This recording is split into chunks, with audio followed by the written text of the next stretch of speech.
এখনো ভিসা পাননি ৩৮,০০০ হজযাত্রী। ৪১৫ হজযাত্রী নিয়ে সৌদির পথে প্রথম হজ ফ্লাইট। হজ ফ্লাইটের উদ্দেশ্যে আশকোনাস্থ হজ ক্যাম্পে থেকে বের হচ্ছেন হজযাত্রীরা।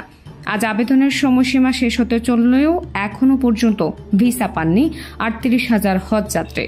ধর্ম বিষয়ক মন্ত্রণালয় ইতিমধ্যে বেসরকারি হজ এজেন্সিগুলোকে সতর্ক করেছে এবং জোর দিয়ে বলেছে যে নির্ধারিত সময়সীমার মধ্যে হজযাত্রীদের ভিসা নিশ্চিত করতে না পারলে এই দায়ভার তাদের নিতে হবে। এই অনিশ্চয়তার মধ্যেই গতকাল বৃহস্পতিবার থেকে চলতি বছরের হজ ফ্লাইট পরিচালনা শুরু করেছে। বিমানের প্রথম হজ ফ্লাইটটি ৪১৫ হজযাত্রী নিয়ে সকাল ৭টায় জেদ্দার উদ্দেশ্যে ঢাকা বিমানবন্দর থেকে যাত্রা করে। ঢাকার আশকোনা হজ কার্যালয় সূত্রে জানা গেছে, বৃহস্পতিবার সন্ধ্যা ৬টা পর্যন্ত মোট ১,৬৭৬ জন হজযাত্রী ৪টি ফ্লাইটে সৌদি আরব গেছেন।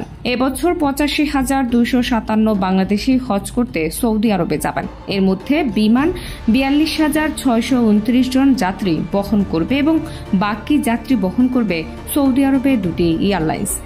মোট হজযাত্রীর মধ্যে ৮০,৮৩৮ জন বেসরকারি ব্যবস্থাপনায় এবং বাকি ৪,৪১৯ জন সরকারি ব্যবস্থাপনায় হজ পালন করবেন। বিমান হজের আগে ১১৬টি এবং হজ শেষে ফিরতি ১২৫টি ফ্লাইট পরিচালনা করবে।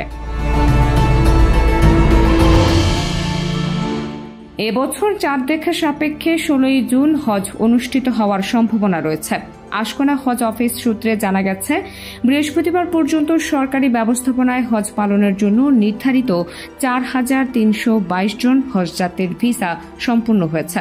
এছাড়া বেসরকারি ব্যবস্থাপনায় ৪৩,০০০ হজযাত্রীর ভিসা প্রক্রিয়া করা হয়েছে। আশকোনা হজ ক্যাম্প থেকে ঢাকা বিমানবন্দরের দিকে যাচ্ছেন হজযাত্রীরা। এবছরের হজ ফ্লাইট শুরু হয়েছে গত বৃহস্পতিবার।